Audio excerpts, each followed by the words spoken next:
எல்லோரும் குஷ்பு இட்லி, இந்த இட்லி அந்த இட்லின்னு பார்த்துருப்பீங்க.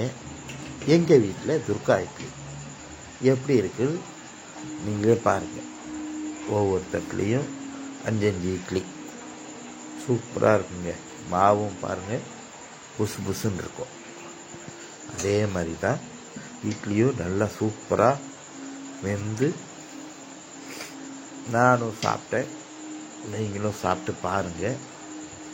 இது வெந்ததுக்கப்புறம் பாருங்களேன், நம்ம பூ மாதிரி அப்படியே வந்து தகன்னு பூ வந்து எப்படி மல்லிகைப்பூவை வந்து தட்டில் கொட்டினா எப்படி இருக்கும், இப்போ தட்டில் கொட்டி பார்ப்போமா?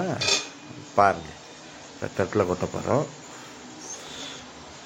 தட்டில் கொட்டின உடனே பாருங்களேன், ஒன்று கூட ஒட்டாமல் அப்படியே வருங்க. இப்போ பாருங்களேன், எடுத்தாச்சு, தட்டில் கொட்ட போகிறோம்.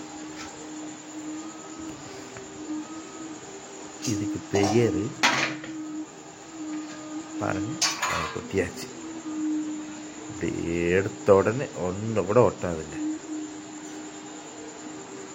இங்கேயே கையை பேர் தான் துர்கா இட்லி. சுவை